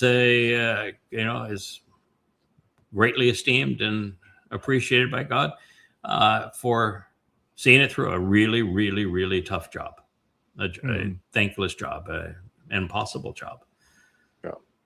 So, the marvelous story, well told, isn't it? It is. You can empathize with Moshe a little bit, can't you? Yeah. Boy. Yeah. If God had, you see, there are times when God inserts full-grown men and women. The Ruth and her husband as Ethan Hajraki, full-grown man, probably inserted at 70 years old. And when you do that, you come with full knowledge. So, I could have written the 30 mashal in a weekend. And I could have said, okay, Doug, this is how you're going to write the Mizmor. And obviously the 89th Mizmor is the most insightful lyrics ever scribed. So you come back and you're on your game. You know exactly what's going on. And there are times when you're actually born and you have to grow into the role, and you have the character that got you to the right place in the previous life. It's there. So you've got the wherewithal. You have some heritage. God just knows that you're going to pull it off because of what He has done with your character and His spirit and the like. But so there's a little bit of both. There are times when you have to figure it out. You start from scratch, but by the time you get to the end, you know exactly where you've been. And the whole story becomes knowable to you. And sometimes it just starts off with the whole story being knowable to you. It all depends on the situation. Yeah. I think that Boaz and Ruth were both born the old-fashioned way in that story. But when they were reinserted from going from grandparents to secular parents, there'd been no reason to go through all that again. They were just inserted the story. That's why the one genealogy on Ethan Hajraki doesn't pertain to the Ethan Hajraki that co-authored the 89th Mizmor. They're off by 1,000 years and long generations, and that bear nothing in common. He was just inserted. Midod and Eldod. I don't think there'd be any reason for them to have been born as slaves in Mitzrayim. Right. Michael and Gabriel inserted as adults. When Dod returns, he's coming back as an adult. When Elia and I arrive on the Temple Mount, we are not coming back as babies. We're not going to have 3 years of goo goo gaga. Coming back as full men, full knowledge of where we've been. Yeah. So I think it sits the occasion. Let's do a few blogs, shall we? Sure.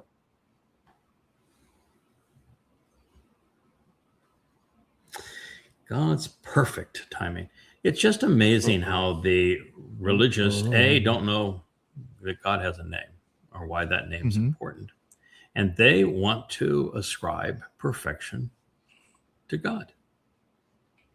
But God himself announced that he's not perfect. So why would you do that? And And when you establish that as perfection, then you put yourself in a position where you can't be in his presence unless you're perfect. And you can't do that. Mm-hmm. And then you put all sorts of rules where you're looking for a perfect Passover lamb, and there's no such thing. Right. So now you're dealing with what is tamim, and how is it based on the tamam, and what does that mean, and how does that apply to both God and to man? And you learn that no, it's what God is interested in is not perfect, but conclusive. And so God doesn't have perfect timing. What he has is that which is almost complete, and it will soon be complete. We have 3.5 mikre to resolve, and we'll complete the process. And that's what God wants. Just get her done. See it through. Be loyal and devoted and steadfast and see it through. It's about completing that matter, not about perfect or the timing. Get her done. Yeah, well, like finishers and closers and not perfectionists, right? Mm-hmm. Lots of emphasis on finishing and closing. Yes.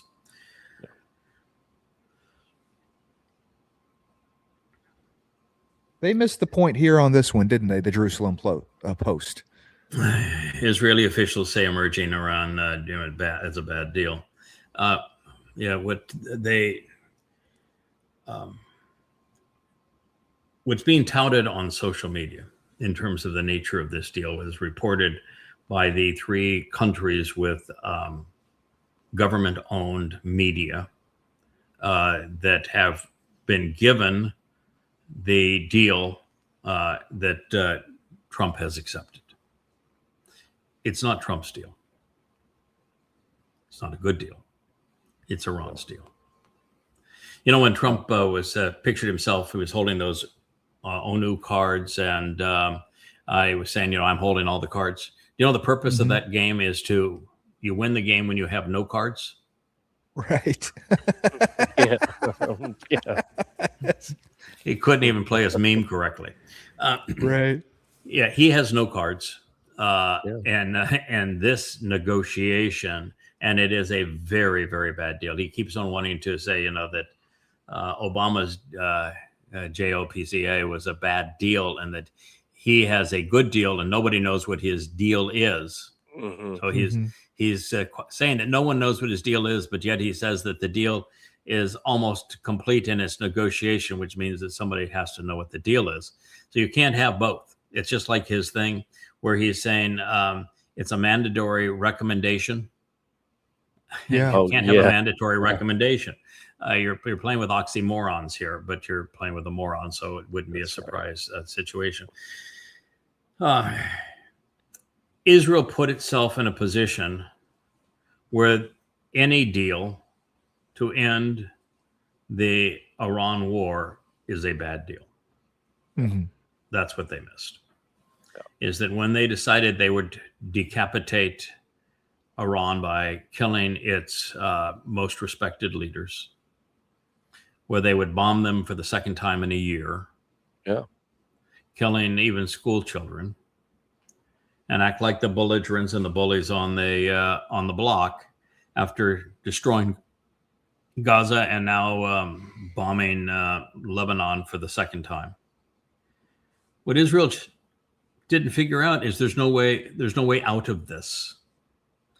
And let me tell you the scariest part of the whole thing is that when Trump said that it's going to be mandatory that Turkey, Egypt, Saudi Arabia, Kuwait, Qatar, United Arab Emirates Abraham Accords. Sign an agreement to normalize relationships with Israel as part of the Abraham Accords.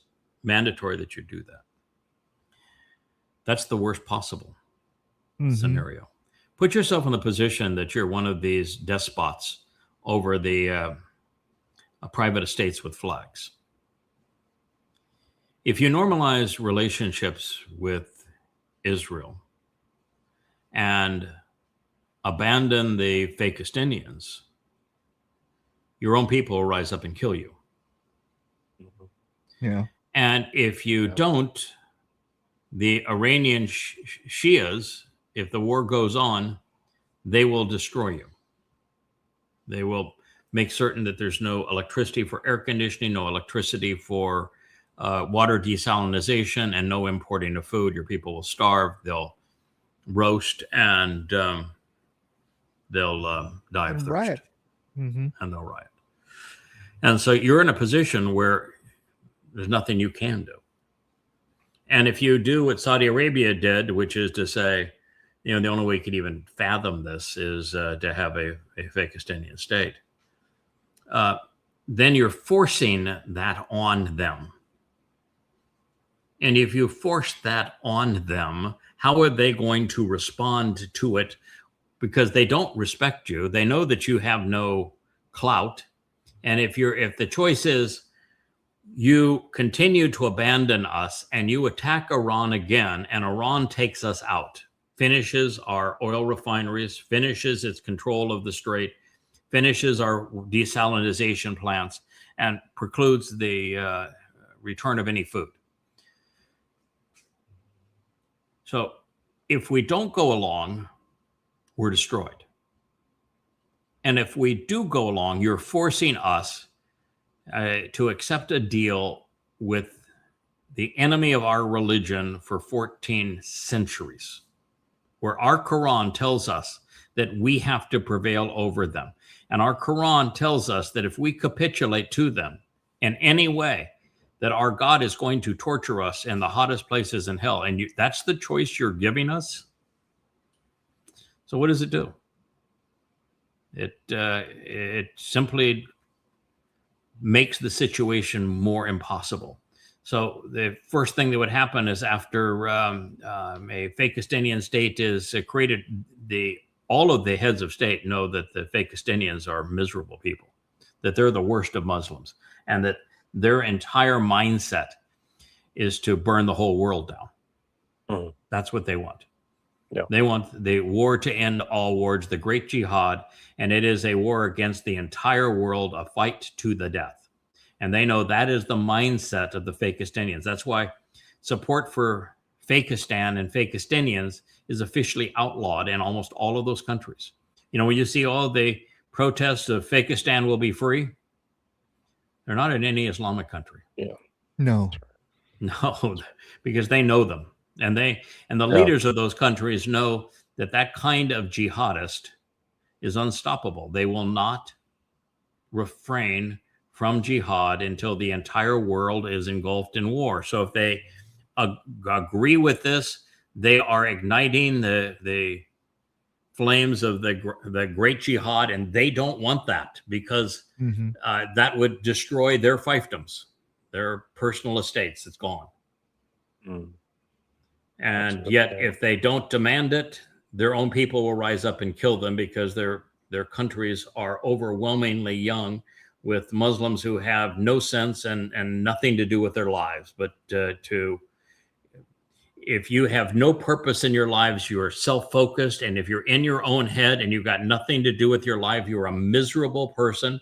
And you are like all conspiracy nuts. Your own life is meaningless. And so you're looking for somebody else to blame. And so the preponderance of the young people, which comprise 65% of all of those private estates with flags in the Sunni Arab fiefdoms, 65% of the population's under the age of 25. Wow. Not even 1% of them is gainfully employed. They have meaningless lives. And under that scenario, they're all conspiracy buffs that are cooked in Islam. And so they're naturally taught to hate Jews, to blame Jews for everything, to celebrate the annihilation of Jews while blaming Jews for their miserable lives. You cannot solve that. And that is what you're unleashing, whether you create a Fakistinian state or you avoid it. That is what you're creating. And so yes, it is a bad deal. But there are no good deals here. Israel had the opportunity to make 5 choices that are recommended to them. Had they made them on 10/7 of 23, they would have had nothing but a marvelous situation today. They wouldn't have to deal with any Muslim nation around them because they would be living free and safe, prosperous lives. But they didn't. They did exactly the opposite. And now they put themselves in a situation where there's only bad deals, and all they have done is double down on it. The guy in the middle there, Netanyahu, and his coalition have destroyed Israel. And I know that Israelis don't want to hear that, and they'll say you're anti-Semitic by saying it, but that it's the truth. They have destroyed Israel such that now there are only bad situations. And there isn't a single expert witness on any of the YouTube programs which are intellectually based, where they have only guests that have world-class acumen in their understanding of the subjects that they're discussing pursuant to the United States and Iran and Israel and the like. To a person, every single one of them knows that if this deal occurs, it's the end of Israel. Mm-hmm. Yeah. Because it means that Israel has been abandoned by the United States, that Israel can't not continue the war, and Israel can't continue the war. It's the ultimate catch-22. They cannot continue the war alone because they can't survive it. And they cannot survive if they don't continue the war because of the animosity they have built up. And so everybody that I listen to, and I listen to a pretty wide cross-section of people, and I'm pretty astute on understanding the situation that we're in. And I'm here to tell you that Israel's cooked. It's not only that this is a bad deal for Israel. There are no good deals. There are no good deals. Exactly. There are no good deals for Israel at this point. They have literally put themselves in a horrendous box. I don't know what it is they want. They're on this cycle of destruction, and with every bomb that goes off and every terrorist you killed, you're just inflaming the region more and more. And I don't think they could have lost the people of the world any more than they have. It's just. Oh yeah, right. They could not have done a worse job of international relations and losing the world. They're at a level now where there isn't a single country in the world that has a favorable view of Israel. That's right. And here are the victims of grotesque apartheid and genocide, who are the most inspiring people in the world in terms of what they have achieved as a people, being given their own state and making a desert bloom, and being extraordinarily beneficial to the world in terms of scientific and medical advancements. No doubt. And a people that are constantly harassed and picked on by Muslims and Marxists, and who have been so abused by them and yet still survive. They should be the shining example of the best in us. And yet they are hated more than any other people in the world. There's no country on earth that's hated as much as Israel. And Netanyahu and his government, the Haredi and the Marxists in Israel collectively, have destroyed it. There's nothing they could have done that could have made the situation any worse than they already have. And they've done such a horrendous job. There is no way out of this. So Israel, you don't have a leader that can, you have elections later this year. It doesn't matter who you elect. It's over. When we came to understand that what Shabuah is doing is announcing the beginning of the time of troubles, and that while there is a harvest of standing grain, it's insignificant when compared to its purpose as the forward bookend for the time of troubles. And the reason the harvest is meaningless is threefold.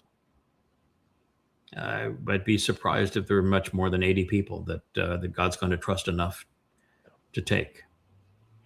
They're only going to be gone for a very short period of time. And if we valued our removal during that harvest more than we valued how important it's going to be that Israel is entering the time of trouble and warning Israel of this is your plight, this is how you have gotten here, and this is the only way out. If we valued our vacation and therefore the harvest over that, then we wouldn't deserve to be there. That was the thing I was trying to emphasize yesterday and the day before, is that our mindset matters. Are we in our own heads, or are we out there doing the right thing for others, which is ultimately beneficial for us? Sure. But when you go to what that breakaway group did, Shabu is our harvest, and you set the harvest as the defining aspect of it, you're not worthy of it. Yeah, they pivoted. And right so when we came to realize this is why this exists and why this is essential, because Israel over 3,400 years, and really 4,000 years when it goes all the way back to Abraham, you've been obnoxious. You've been rebellious. You've estranged yourself from God. You erased his name. You erased his name from your name. You've written over his Torah with your Talmud. You've been belligerent. And that is not going to change suddenly in the last 7 years without something catastrophic occurring. Mm-hmm. And so this is the best thing that could possibly happen, because it's going to be catastrophic for Israel. And catastrophic from an Israeli standpoint, too. Something that we may not be able to understand in the United States is the fact that there are millions of people within 30 miles driving distance that want to kill you, right? I mean, catastrophic is, it's very difficult for us in the United States to think of, that situation bad, where that is a consistent threat of life and limb when you walk out and go to the bus station in the morning. Right. I mean, that within your own country, mm-hmm. there are as many Muslims who have been indoctrinated to view killing you as the highest act in their religion, the thing that is most pleasing to your God. There are as many of them as there are of you in your own country. And then surrounding you, you're outnumbered 100 to 1 by those who hate you, who want to annihilate you and exterminate the Jewish people and completely overwhelm the land, claim it for their own. That is the position that just you're fall in. out of the sky at random times of the day. Explosions, and they you just fall out wouldn't of be the in sky. that right, and you wouldn't be in that position if it weren't for two religions, actually three religions. It's you needed Judaism to create the other two. But this is really important to get across to Israel, because our purpose now is what we're saying right now. Our purpose now is to be the voice of reason, telling Israel, this is where you are. This is how you got here. This is your immediate future. And this is your only rational and informed option. That is our purpose. We have no other purpose now but that one. Yada, yada. And yeah, that is it. Yada, yada. Go to yadayada.com. The reason that anti-Semitism exists in the world today is singular. Singular. Everybody wants to have, they asked Netanyahu in 60 Minutes about anti-Semitism, and it was this, that, and the other thing, and it's been endemic for years. And they want to say it goes all the way back to the Babylonians 2,500 years ago. Nonsense. The Babylonians could care less about Israel or Yehuda. The fact is that the Israelites, it was mostly Yehud at that point, were playing both sides against the middle. They were going to Egypt to try to help Asher against Babylon, just as they sided the other side. They're paying tributes to all manner of people. That's why the prophet says, don't do this. This is really stupid. This is going to burn your britches. And so they turned away from God, and they tried to buy peace by placating the despotic regimes around them and playing one against the other. And every time they played a side, they played with the losing side, and they got creamed. That had nothing to do with anti-Semitism. No. Their leaders were like Netanyahu. They led them astray. They made alliances with the wrong people. Anti-Semitism has a singular cause: Pauline Christianity. Paul came up with the lie that Jews killed his God. And it permeates the Christian text. And it's not just that he came up with a lie that Jews killed his God, which is pretty stupid, because that means that his God was a man and that men could kill his God, which makes it really, really, really stupid as a religion. A lot of stupid people in this world. But he went further. He said, so the whole basis of replacement foolology, using my term, is that because the Jews killed my God is really pissed. And my God is not going to honor any of the promises he has made to them. He's going to renege on all of those promises he has made to them, thousands of them. He's going to renege on all of the prophecies that he has made, thousands of them. And he's going to choose the religion of the Goy that he has spoken vociferously against and side with us, and all of those promises that he made to the Jews while warning them not to follow the religious ways of the Goy, he's going to give to the religious Goy. And so the Jews are hated by God. They're subhuman. They're demonic. And if you want to please this new man God, you're going to hate and demonize and dehumanize Jews. That is the reason that Europe treated Jews like dogs, like worse than dogs. That is the reason they were subjected to living in shtetls. That's the reason they were only in ghettos. That's the reason they couldn't own property. That's the reason they couldn't start businesses. That's the reason they couldn't have bank accounts. That's the reason they couldn't vote. That's the reason why everything in the society was done to scapegoat them. That is why they were constantly being terrorized. They were being harassed and abused and murdered. By whom? The church. The church is what demonized Jews. Christianity is the cause of anti-Semitism. When the damn Christians complain in Israel that they're being treated unfairly and they're being spat at and they don't have full rights, you deserve it. Look at the rhetoric now. You shouldn't even be there. Yes. Yeah, look at the rhetoric now. Right now, they think the Abraham Accords is a great idea. Yeah.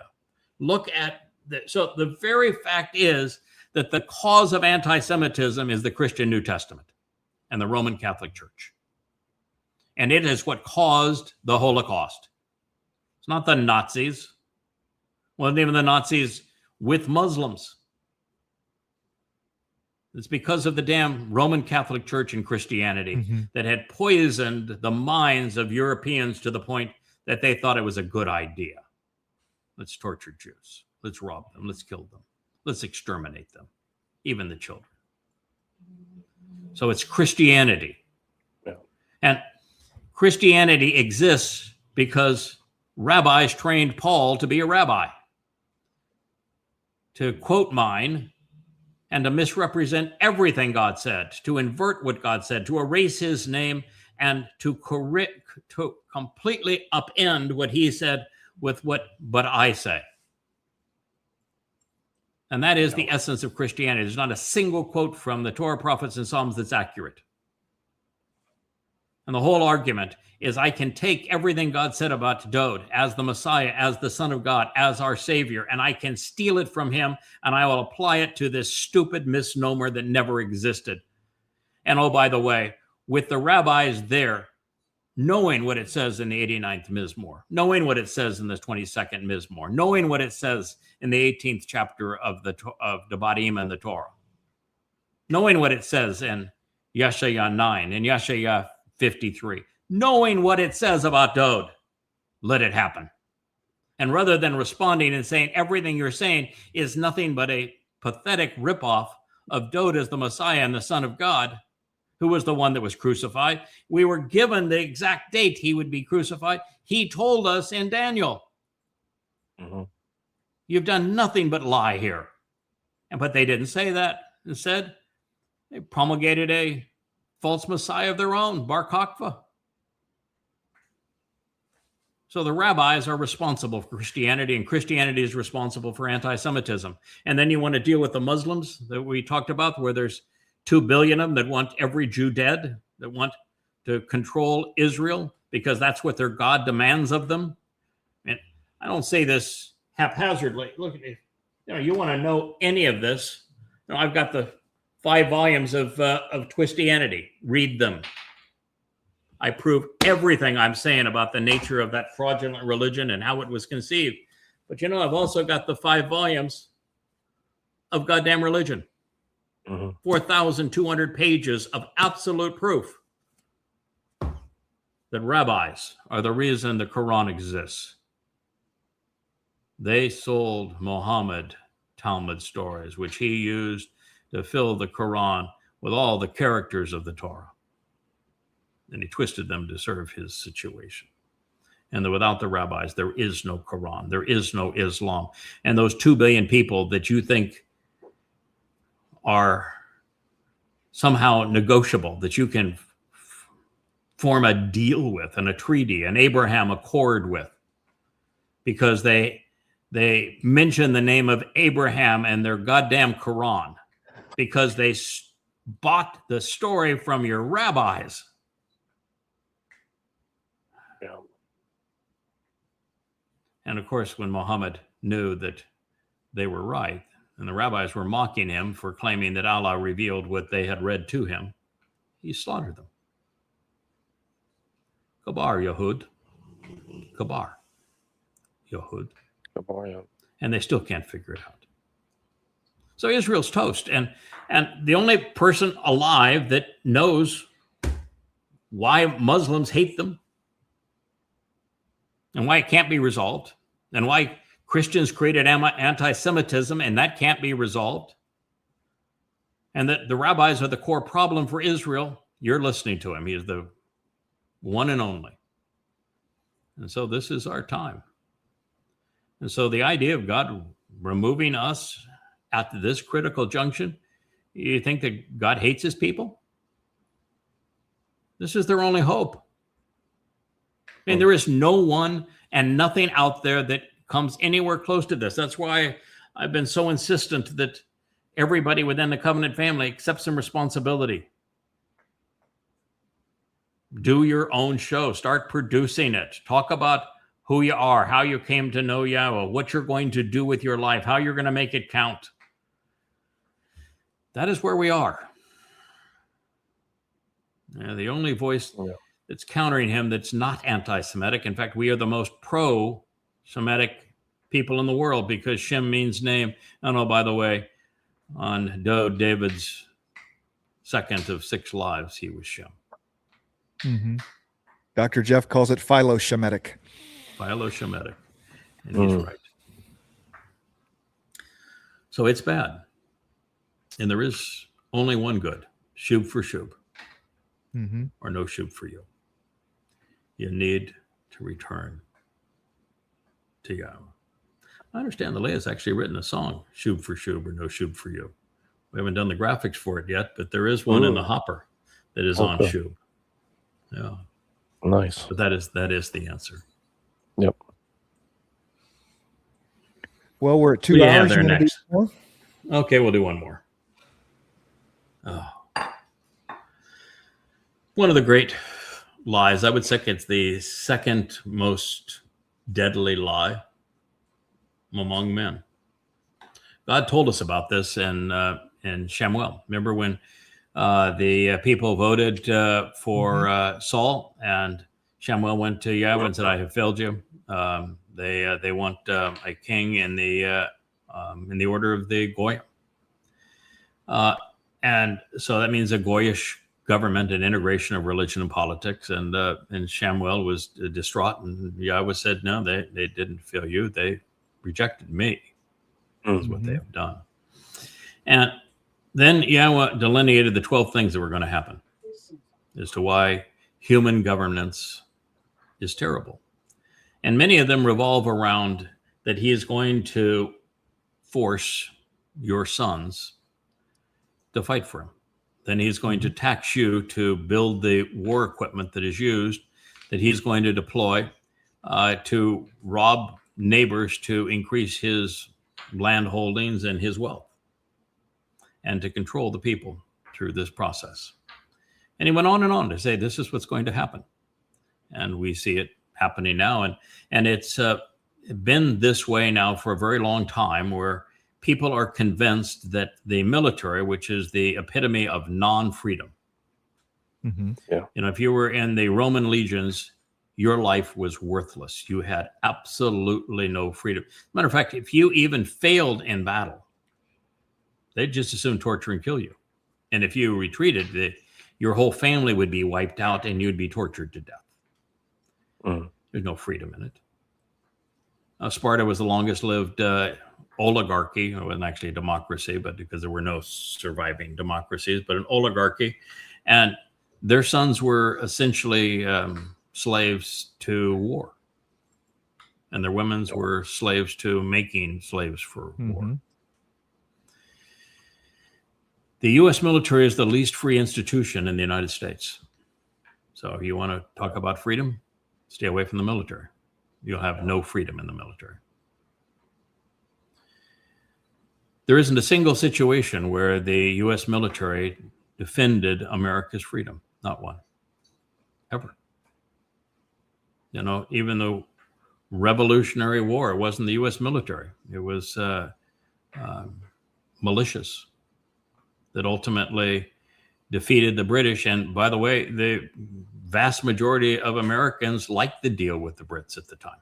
The taxation was exceedingly low. It went up exponentially after the Revolution and even during the Revolution. And most say, this is a pretty good deal we've got. And tremendous freedom and very low taxation and no war. And you had this means of patrolling the seas to make certain you could trade. And it was among the things that Britain did was one of the few that it was actually favorable for the people, with the exception of the indigenous people, which the Brits and the others that came here were vicious towards. Wasn't so good for the natives, but anyway, you can't credit that.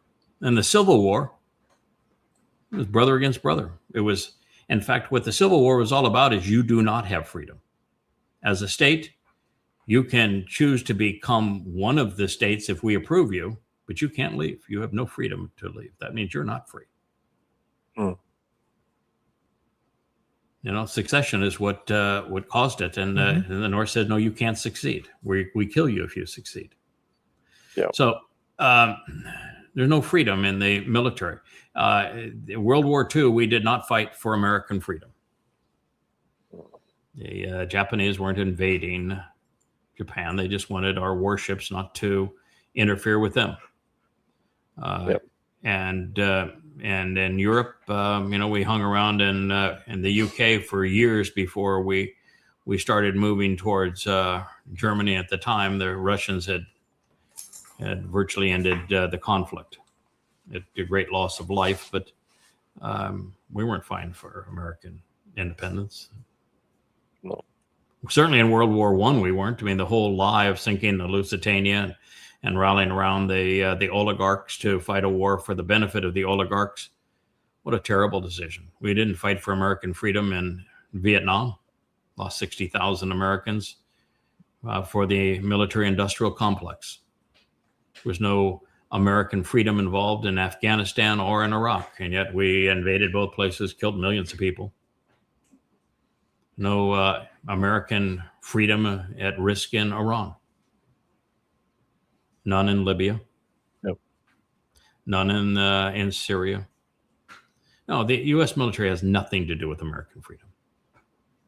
They have to sell the myth for the military-industrial complex to prevail and for them to be able to control people, because so long as you have a military, you can't rebel against your country.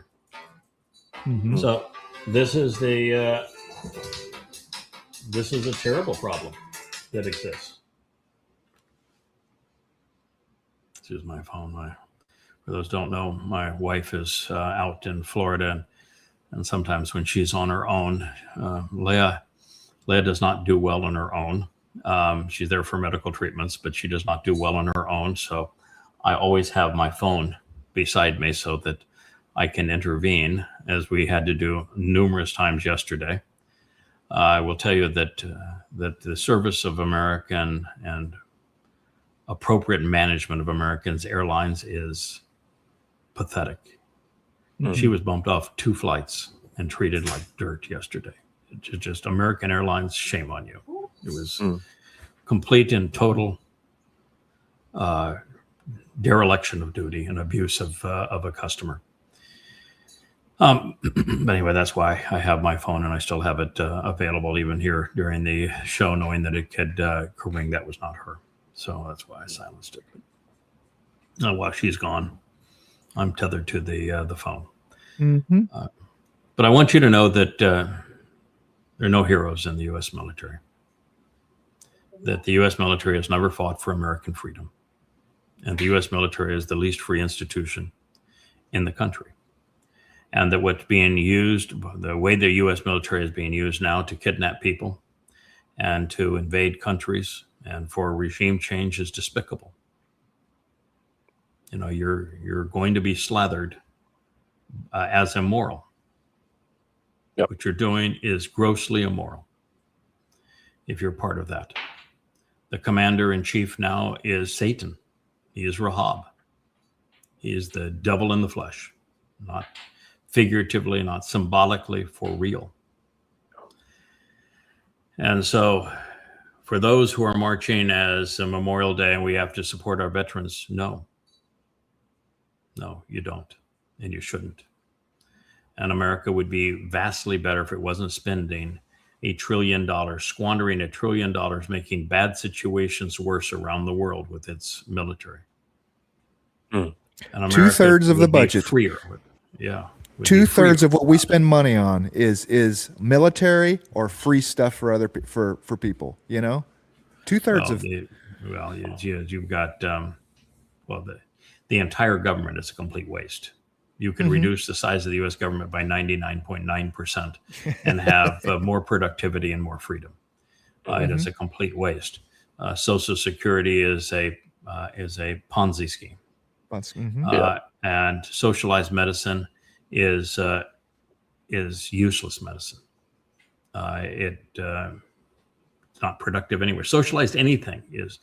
That's what God's whole issue is. That's what the point he's trying to make, is that the larger the institution, the worse it is. It becomes flat out wicked and corrupt, graft stealing, abuse of people. Socialized medicine is a horrible thing. Yeah. Social Security is a horrible thing. A government trying to rob people of their livelihoods and their freedoms, which is what they have to do to sponsor these things, is a horrible thing. And the military is the worst of the worst. So the 3 big line items of the U.S. government at $1 trillion apiece: wealth redistribution through a Ponzi scheme that is grossly inappropriate and taxing to the country; socialized medicine, which destroys what it delivers; and a military that is wholly counterproductive, and a bankrupt country on top of that is involved in everything imaginable that's horrible. And it's now America is the second most hated country on earth: Israel, and then America. But what do you expect if you got Satan in charge? Yeah, no doubt. Well, we've had a 2-hour conversation, I guess 2 hours and 15 minutes at this point. So I hear from the crowd, maybe we should call it a day here. As you probably know that I could talk about these things forever, because I just think it's a time that We're delivering a message that no one else on earth is delivering. It's sobering at a time the world is drunk on itself.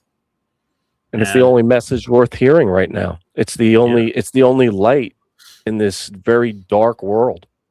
And it's being thwarted now by social media and the influence of artificial intelligence. AI has become the enemy of morality, of truth, of reason, of people's livelihoods, which is essential to their character, and to their ability to think, which is essential to their value. That is what AI is robbing. It is our greatest enemy.